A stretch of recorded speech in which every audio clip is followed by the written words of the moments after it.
It's a blessing to welcome on one of the top players, the Count Mountain West right now. He's leading Colorado State to an 11-3 record. Isaiah Stevens, how you doing, man? I'm doing good, man. How about yourself? Pretty good. Well, as I just said, 11-3, Colorado State's in prime position right now. You guys are looking good. You're leading a great team right now. How you feeling? Feeling pretty good, man. Honestly, we just been taking it game by game, as I said before. But of course, winning is fun. But we could definitely continue to play a better brand of basketball. Just continue to get better each and every day. But it's been fun to say the least. Now, you're only a sophomore, but you had a lot of expectations coming into the year. You were named to potentially being your preseason All-Mountain West team member. You already finished up third last year, also won Freshman of the Year last year. So we kind of knew it was going to be a big year for you. And so far, you've proven that. Nearly 16 a game, 5, 6, 1.4 steals per game. Just take us through your game and how you really come into this form. Oh well, it definitely was a blessing to have a freshman year that I had, but coming into the year, my coaches are telling me there's going to be a lot more eyes on me. All the scouting reports are going to revolve around me and one of my other teammates, David Roddy. So when you're at the forefront, you got to continue to improve. They're going to know all your strengths, all your weaknesses, and it's their job to try to exploit those. And so coming into the season, it was a lot of work, just trying to improve my game, just as being even more consistent, being even smarter on the offensive end, being even more of a disruptor on the defensive end, and just continuing to improve in all aspects. And so coming into this year, I feel like so far we've gotten off to a good start. I've definitely shown some improvement in some areas, but it could still be a whole lot better. So just taking it, like I said, game by game and just continuing to improve. We'll get back into this year in a little bit, but let's kind of go back all the way to high school. You're from Texas, and you had a pretty stellar high school career out there at Allen. You'll play with some big-time teammates, but just kind of take us through your high school experience and kind of your success you had out there. High school was super fun, man. Ended up winning a state championship my junior year. That's something that I'll forever hold on to because at the 6A level, or really at any level in Texas, that's something that's really hard to do. So I hold on to that one very tight. And also, I played with a ton of great teammates. I feel like my coaches there over my 4 years definitely prepared me for the college level. We had college level scouting reports, walkthroughs, film sessions. And so it wasn't too much different when I got here. And so that's one thing that I'm truly grateful for is that I feel that they definitely prepared me for this level. And I feel like we also turned Allen into a respected basketball program. Prior to that, it was one of those things where it was Allen was football only and different things of that sort. And so once the couple classes before me and then my class and then a couple classes after me, we've been able to work together to kind of change that narrative a little bit. There's one really special teammate you had out there, Manny Obaseki. He's now a five-star, big-time prospect, but just take us through your guys' bond. What was it like playing with him? Manny, that's my guy for sure, man. One of my favorite teammates I've ever had. The one crazy part about it is when I played with him, he was super young, and he was still just trying to figure everything out. He was still working on his game, trying to evolve and improve. And then I look at him now, and I'm like, man, if I had the opportunity to play with him now, it would have been hard for teams to beat us. But I have endless love for Manny. We talk here and there still to this day, and I keep up with him a ton. He might not know it, but I still follow him a lot. And that's definitely one of my guys for sure. When you're kind of that veteran leader on there, and like you said, he's still younger, developing, kind of figuring out his footsteps, what's going to look like. What was your advice to him? And did you kind of even see him turning into this five-star, this really nationally known prospect? Manny had a ton of potential when he was young. I don't think he knew how good he could truly be. So the one thing is I just used to always tell him or even show him is just how to work even harder.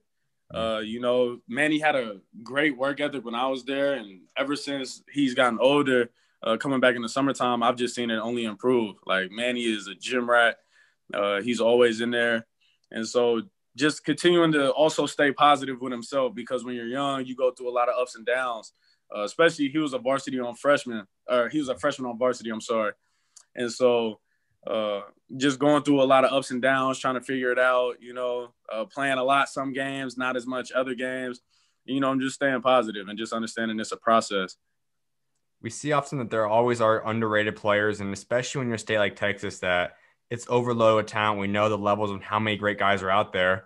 But We see a lot of guys that were high recruited, and you come out now 3-star, not ranked on a lot of sites and all, but we see you now having the career you're having so far. But what kind of chip did that put on your shoulders, seeing yourself not really get the credit that you probably deserved? Definitely a huge chip. Me and my older brother talk about it all the time. Like, you can't concern yourself with things like that, or else you'll just get lost in it if you think somebody didn't rate you this or doesn't think you're as good or as you think you are. And so you just got to continue to put in the work. And you know what I'm saying? The cream will always rise to the top.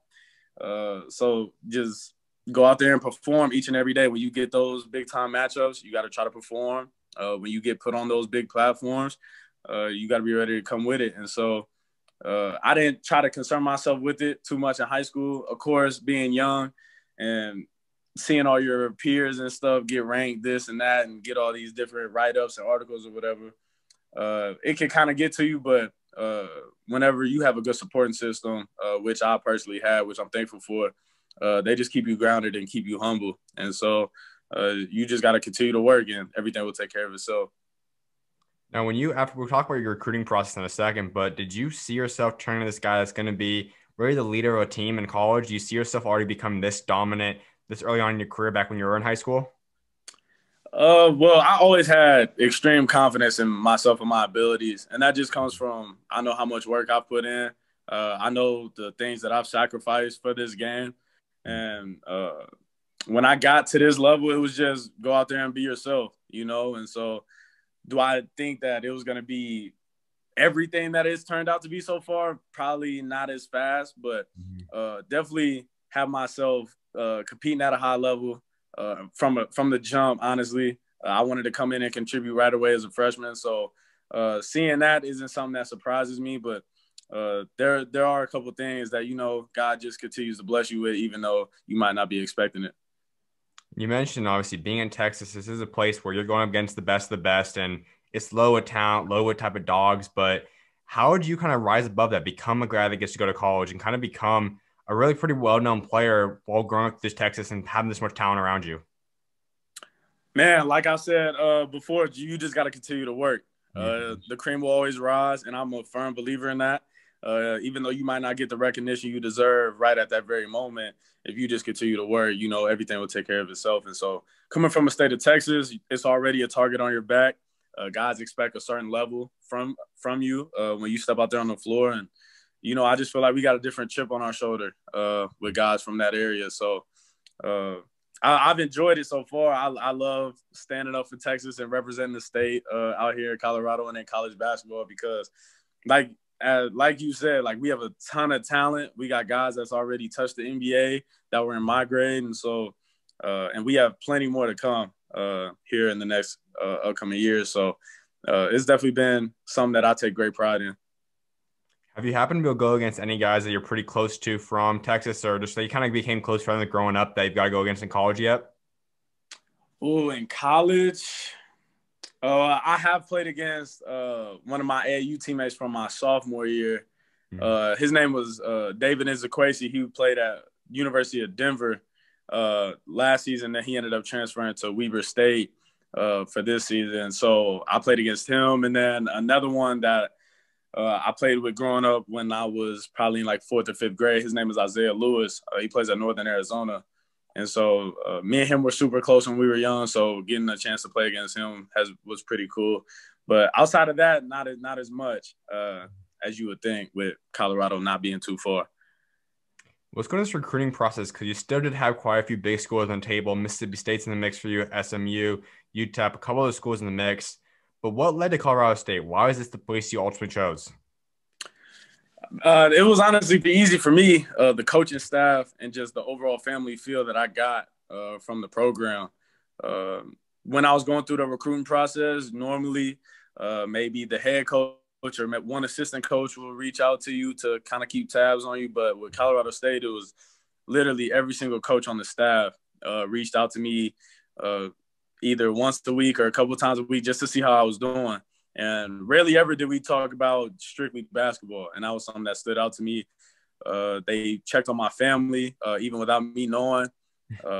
They would check on me just to see how school was going, see how I was doing just at random times throughout the week. And that was huge. And it hasn't changed since I got here. It's still a family feel. I feel like I can go to those guys about anything, literally any coach on the staff, and that was something that just seemed a little different than the rest of the program. You really are the first guy because this was Coach Medved. His first really recruiting class was with you guys, and he put all these pieces together. We're seeing how successful you guys have now been with him, but just kind of seeing the way he's developed you, the way he recruits you, the guy just kind of him as a personal character kind of guy. What's your approach when you're talking to other recruits that they might be recruiting now in 2021, 2022, and so on? What do you kind of explain about this program? What's so special about Colorado State and Coach Medved?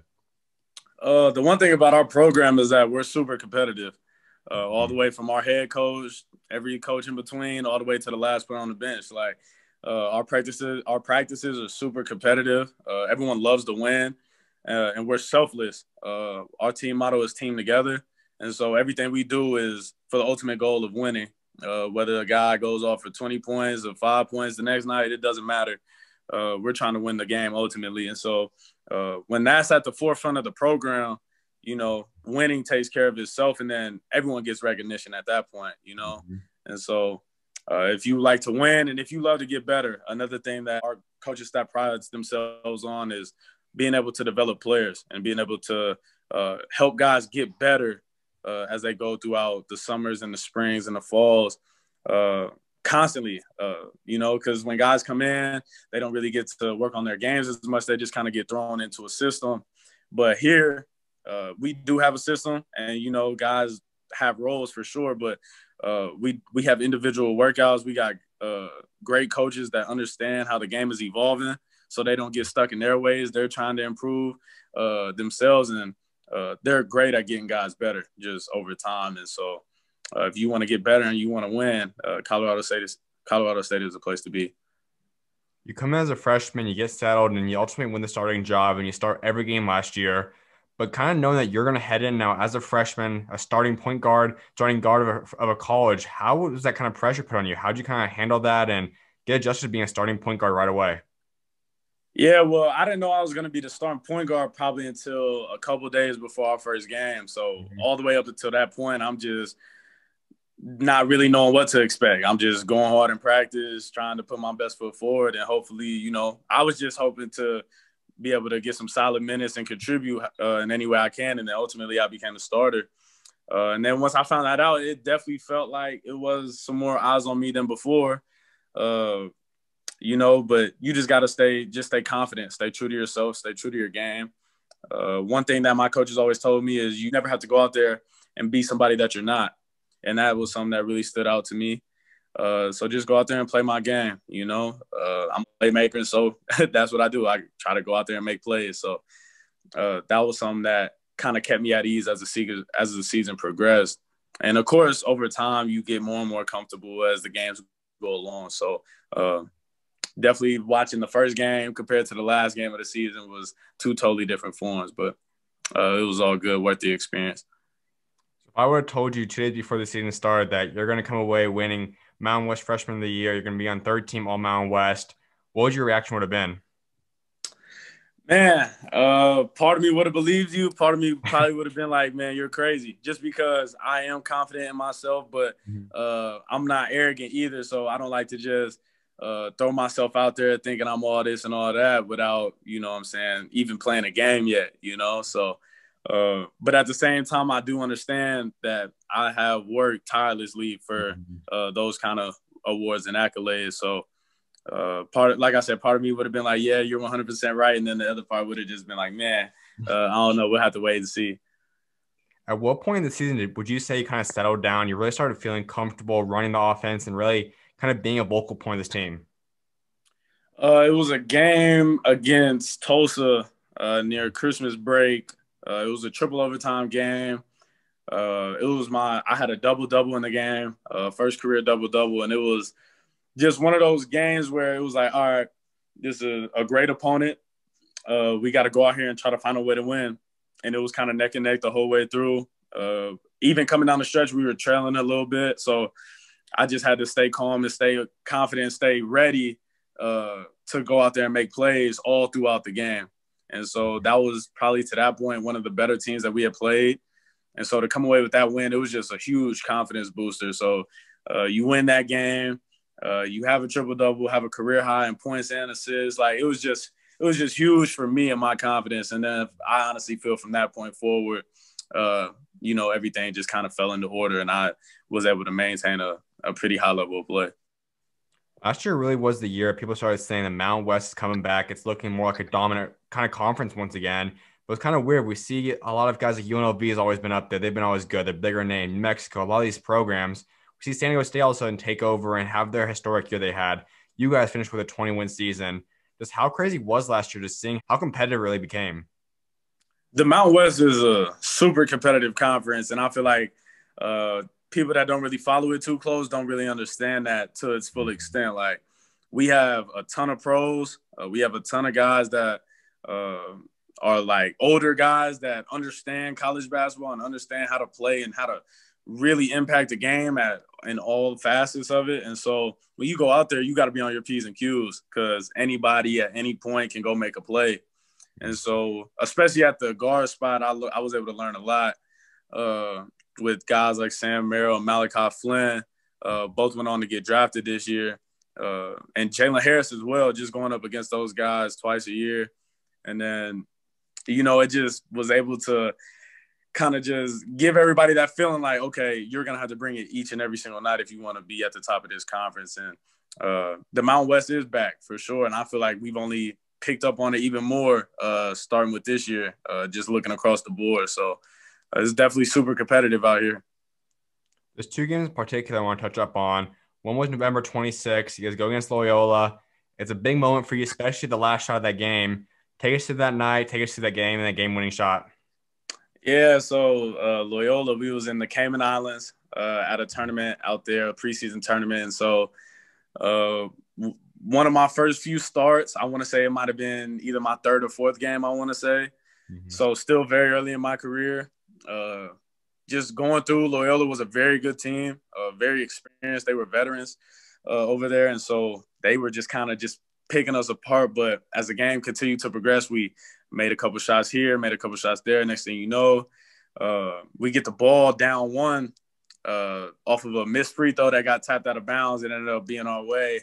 And so then coach draws up a play. It was really just to get in, try to get all the way to the rim. And so I banana cut back towards the ball, catch it on the run. For a second there, I thought I was about to get trapped. And it kind of looks like it on the video, but then I ultimately just kind of was left alone, drove my man one-on-one and shot a floater. And that was a huge moment for me. I was super excited after that one, ultimately because we won the game, but also to be so young and be able to make a shot like that and also have your coaches have confidence in you to take that shot was just huge for me. Anyone that knows basketball knows that to hit game-winning shots, you either can do it or you can't do it. And we know sometimes you still will miss them, but just to have that confidence, a certain kind of personality, certain kind of person that can get those game-winning shots down.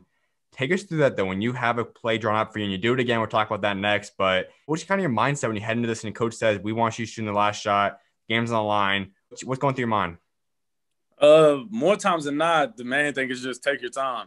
Mm-hmm. Every time I've hit a game winner, I've had plenty of time to get the shot that I wanted. You still got to move with some pace, but at the same time, there's a difference between like rushing the situation, you know what I mean? So anytime I got the ball, it was just take your time, get to where you want, shoot the shot you want to shoot.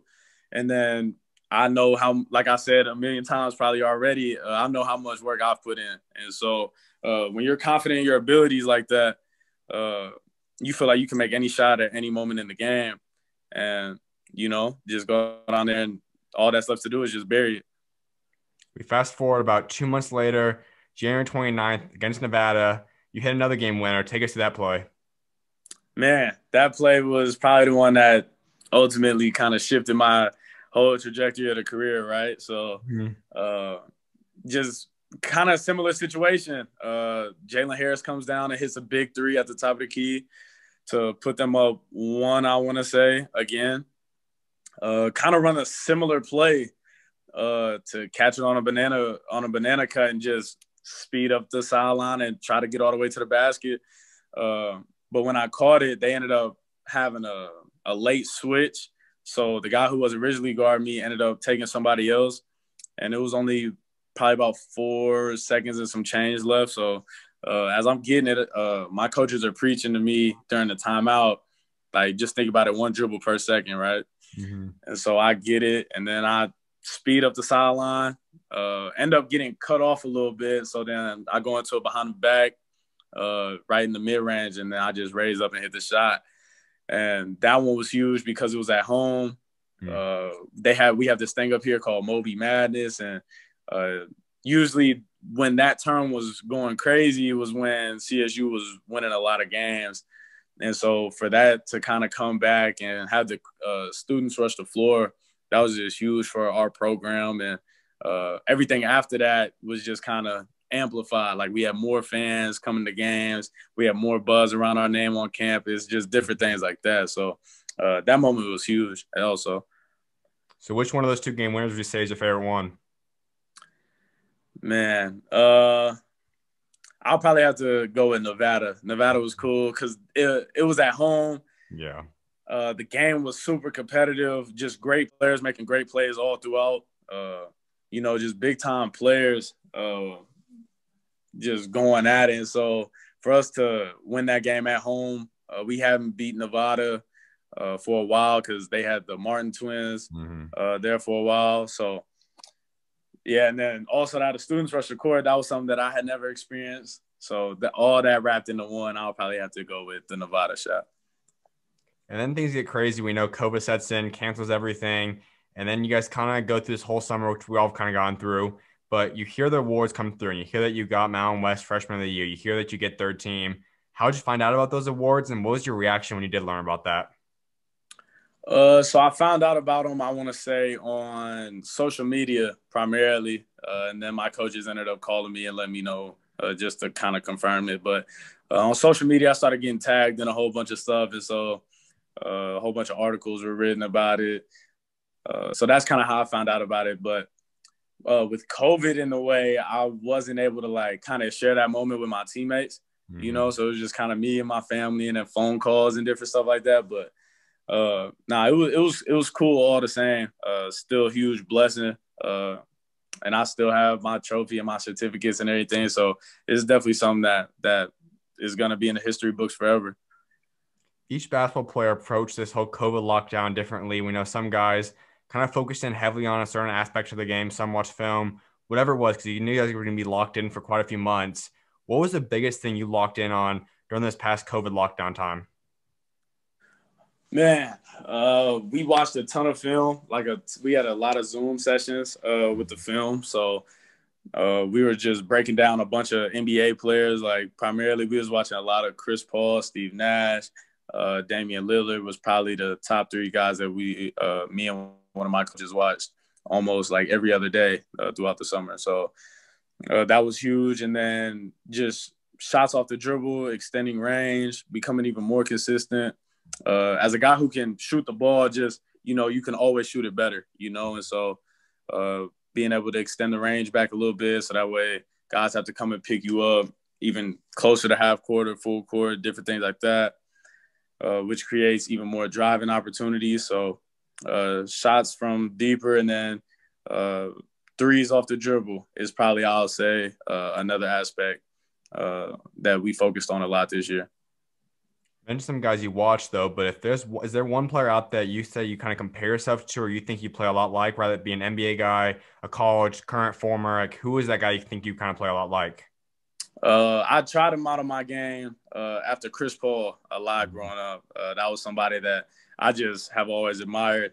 He's super competitive. He's a dog. He can do everything on the floor. He can guard. He can pass, shoot.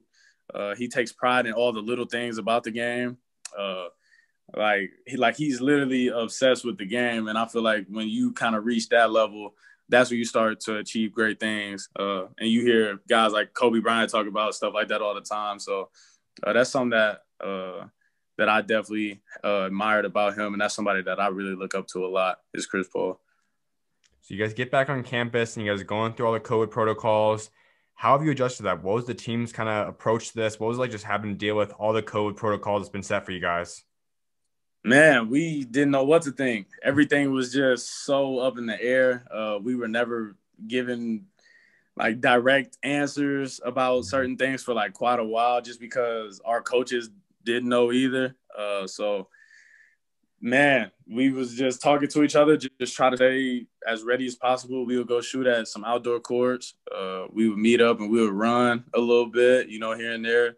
There were a couple of gyms in the city that we would be able to get like twice a week for some pickup. But outside of that, man, it just had to play a lot of the waiting game. And everyone in the country was going through it, so it's not like we feel like we're at any disadvantage or anything like that. But it was tough though at first, just because it was so drastically different from my first summer that I had experienced. So yeah, but ultimately, you know what I'm saying, we made it through, and I'm just glad we're able to play games now. Obviously, it's a team effort, but there are a couple of guys on this team that we really are starting to see have had big time jumps in the game. We see obviously you and David have been huge. Also, we got a backcourt now. You and Kendall have been huge together as well. Just discuss those guys and really how you guys have started taking on that leadership role and really been able to produce at a high level this year. Man, David Roddy is one of the best players I've ever played with, honestly. He's just so versatile. He's powerful yet finesse at the same time. Just great feet, great ball skills. Can shoot it. Man, can handle it. Strong, athletic, great defender. Like, there's not too much that he can't do on a basketball floor. And he's also a high IQ guy too. But with Kendall at the same time, me and him, just the more we played together, the more we clicked, like he was the point guard the first year. And so with me coming in, they decided to play us together, which is perfectly fine, just more dynamic that way. And so the more we've played together, the better we've gotten together. And so I know how he operates. He knows how I operate. And we all are super competitive. Like, and I mean that in the utmost fashion of the word. Like, we love to win. And our practices, like when we're not together on the same team and stuff like that, especially in the summertime, is ultimately why our team has taken steps and have been able to improve over these years, because we care so much about defense just as much as offense.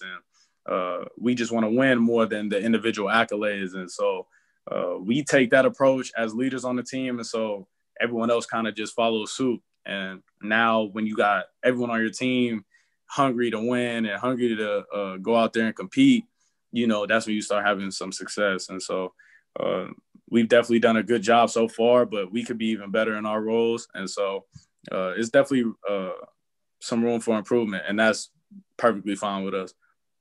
We discussed it a little bit before we started the interview, and that's that you guys are exceptionally young, and it's kind of jumping a little bit. You guys are still third this year. You guys could still easily make a tournament run and all that, but a lot of this team could be returning. We could see all three of you back next year. Most likely we'll see you guys back. This team could probably come in as number one team next year. How special could this whole team be if you guys all stay together for another year? Man, we're expecting to have everybody back. Can't tell the future, but we're definitely expecting to have everybody back. And I just feel like another year under our belts playing together only makes us that much better. Experience is huge. And the one cool situation that we have been able to be a part of, especially me, David, and Kendall, is that we played every game and started almost every game since we've gotten here. So Kendall has played in all but I want to say one game since he got here. The year before me and David, and then ever since me and David got here, we played in every single game. And so those minutes become extremely valuable, and we've been in those tough situations where you got to go and find a way to win when it's not going your way, and those are just as important as blowing teams out by 30. Now, you personally, you've had an incredible year. I said almost 16 points a game, 5 rebounds, 6 assists per game. And a lot of people might say, well, you guys are in a high mid major right now. We talk about how special Mountain West is, but people might say, well, it's not playing in the SEC, the Big 12, whatnot. But your numbers are high. You guys are beating big time teams. And you really started to put yourself in the conversation of being one of the better point guards and guards in the country. But how is your mindset on that? How is it kind of like seeing that and kind of accepting becoming one of the better guards in the country? It's everything that I've worked for. And so too much is given, much is expected. So I was given the keys of the program from day one. So that's to be expected, and I require and demand a lot of success and a lot of good performances out of myself. And so, when you start to piece those together, people start to take notice. But at the same time, I feel like that's not the end all be all. Just got to continue to stay down and continue to work, and hopefully I'll receive everything that's supposed to come my way. But I'm glad people are starting to take notice, but at the same time, you got to continue to work. So let's go back about 3 weeks. January 2nd, San Diego State. You guys are down 33-7. Pretty much for a lot of teams, it's going to be game's over for you guys. Just call it a night. You guys come back and win that game. Largest comeback in Mountain West history. Take us through that night and just how you guys were able to do that. Man, that was definitely probably the wildest game I've ever been a part of. One of the biggest turnarounds, without a doubt. The one thing about our team is that we just never gave up. San Diego State is a really, really, really good basketball team. And they're a team that can, can put it on you fast. And so they jumped out to an early lead on us, but we never flinched. We never panicked. Mm-hmm. So we just stayed together, and that was huge for us, is that we stayed together throughout that stretch. And then when shots started to fall, we started to get more into it on the defensive end, and then it just almost just flipped. And so we was able to cut the lead by halftime. And then in the second half, it was kind of back and forth. But like I said, we just stayed with it. We got some key stops down the stretch. And also, like I said, some big-time shots were made as well. But that was definitely one of the more interesting games of the year, to say the least. I'm just glad we were on the right end of it. And this might not be the right answer always, but you look at the scoreboard in the beginning of the game and you see 33-7. What was your own personal thoughts when you first saw that score? Man, honestly, when it was happening, it just seemed like every single shot they put up was going in. Like, I'm checking the box out or contesting a shot, and as I'm turning around, I'm looking at the net, and it just seems like it's going through every single time. And so with that, you just got to try to stay as positive as possible with the team, you know what I mean? Because as a leader, once you put your head down, everybody else will too. So our whole mentality was just started on the defensive end. We were not going to close the gap in one possession, just taking one possession at a time. And it starts with stops. So get one stop, then try to go get the best shot available.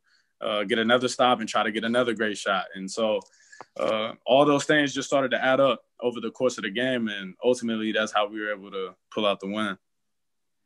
You've also accumulated a lot more awards. David also already won Player of the Week in the Mountain West. You just won it recently now too.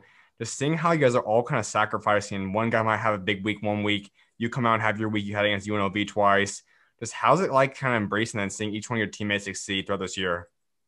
That's huge because we have a lot of talented guys on this team. And so I'm just glad that different guys are able to experience different, publicity for their efforts. David is somebody that has day in and day out worked his tail off to continue to improve and dominate each and every day we step on the floor. And so to see him get more and more recognition is just huge. And then we're winning on top of that, which makes it even better. And so our coach always tells us the more you win, the more eyes are on you, and then the more everybody gets some love. So, and that's something that we definitely take pride in. I have a couple questions that are pretty much a lot alike, but the first part is, what would you say has been your favorite game so far of your college career? Favorite game so far? Favorite game so far, probably have to go with the Tulsa game. My freshman year. That one was just crazy. It was triple overtime. The way it even got to the third overtime was crazy. The Tulsa threw a full court pass. Somehow, we still don't know. We talk about it to this day. It got through three of our guys down there by the goal, and then he caught it with like a second left and laid it in. But I'm glad we was able to pull that one out too. But that one was crazy. And also my family was able to come watch me because we were playing in Oklahoma. So that was cool. And then I know there's some guys that you look at certain games every year and you just say, for some reason, I just play a lot better against them than any other team. What is that team for you? What team do you just get super excited for and you know that you're probably going to go off that night? Man, I don't know. It's kind of just changed from year to year, different looks and different things like that. But one game that I always look forward to is San Diego State.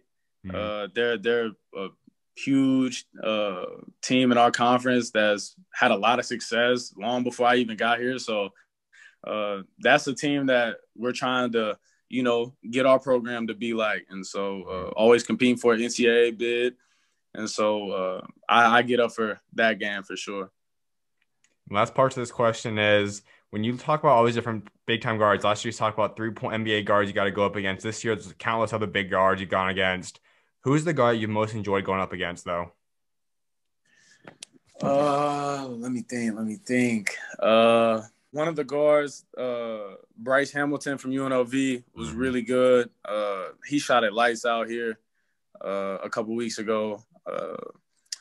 Man, I'll probably have to go with him. Man, I forgot his name, but he's the point guard, Kuzi, at St. Mary's. He was another good guard, super steady, smart, played at his own pace. I'll probably have to go with them two right now for the ones that have definitely caught my attention. Absolutely, man. Well, a few more things before I let you go, one of which is, as we talked about, the COVID year. We know there's no fans in the stadium, and you can get some crazy atmospheres. When you talk about San Diego State, they probably have one of the best in your conference in terms of just fans and For that sure. arena and all this. Pretty much the entire country always have fans, especially even at home for you guys. But how have you adjusted to not having too many fans at each game? The first time we had fans at a game was this past series against Utah State. That was the only time that we played in front of a crowd. And it honestly felt different just because for so long we didn't have fans. But at first it was kind of weird with all the fake crowd noises and stuff that the gyms would try to play. But after a while, when the ball tips, you just lock in on the game and you get used to it. It can also have an impact negatively, like as far as momentum swings and different things like that. But, it's just a new challenge that every team has to deal with. And honestly, I feel like it allows guys to really lock into the game. And so that's fun. Some guys have said that the home court advantage is still at home, but it might not be as strong of a home court advantage, really. Like, it feels like almost each game is almost at a neutral zone. Is that how you feel? Or do you just playing at home still feel like a home court advantage for you? I can see where some guys would say that, but honestly, I feel like being at home is still just a different comfort zone. You practice with the same basketballs that you play in the game with.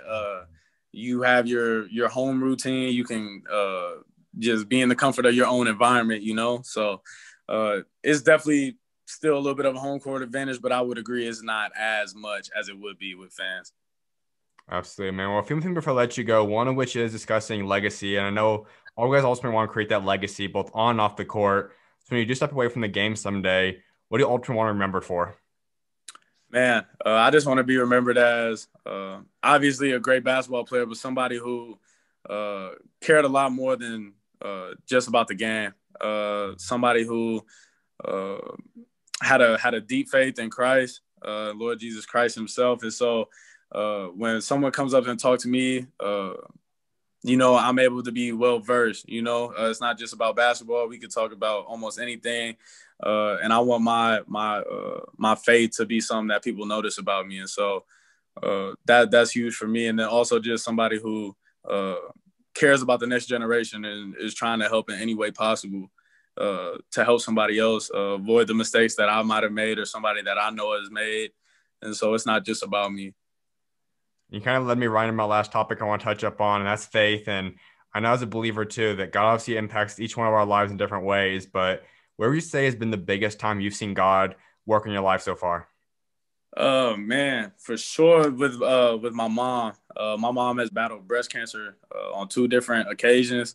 And so for me, not knowing what mommy's feeling, because I was young at the time, and so not knowing what she might have been feeling or what she might have been going through, I was just so clueless. But being able to still have her with me to this day is huge for me. And so, man, my mom for sure is somebody that I'm blessed to still have, and without God, ain't no telling what that outcome would have been. That clearly is a challenging time for anybody to go through any kind of either be a loss, someone going through sickness, cancer, whatever it might be. How has God kind of helped get you personally through that and kind of comfort you during all these times? I have my older brother and my dad around me, and they were just telling me that if you want to make mom feel better, just pray. There's not too much that we can like physically do to help her, but there's a lot that we could do spiritually, and that's just continue to talk with God and just pour your heart out to Him and let Him take care of the rest. Growing up in a Christian family and household, we know sometimes they kind of family and parents kind of grow you up into it. You kind of just kind of pushed into it to a degree. But when would you say you kind of created that own personal bond with God and really started having that own turning point in your relationship with Him? I'll probably say definitely in high school, just when a lot of different people start going a lot of different ways. Uh, you just try to want to stay the straight and narrow as best as possible. Of course, we all make mistakes and no one's perfect, but, you just got to try to follow him and do as he would do to the best of our abilities, because there's a lot of different distractions and other things that can try to knock you off course. But if you just follow him, you'll be right where you need to be. We know you're already building a platform in college and you look to play in the NBA or at least professionally after this, but how do you look to be able to spread God's word when you make it to the next level and you have a larger and larger platform? Man, just continue to talk about him, like in interviews like this. Whether it's wearing clothing with different scriptures on it, different things like that. Always giving him the praise, regardless of how big I make it. Never forget, just I'm one of a lot of people, and so I'm not as big as people try to make it seem. And so just continue to stay grounded, stay humble, all different situations like that, and I'll be just fine. Amen, man. Well, final thing for you, give Colorado State fans your three biggest goals you have set for the remainder of your career. Man, make it to the NCAA tournament all of my years, win games in the NCAA tournament, and win a Mountain West championship. Absolutely, man. Well, I definitely appreciate you taking time to come on today, and I look forward to seeing what God got next for you, man. Yes, sir. Thank you. For sure, welcome on, man. God bless. Yep, same to you.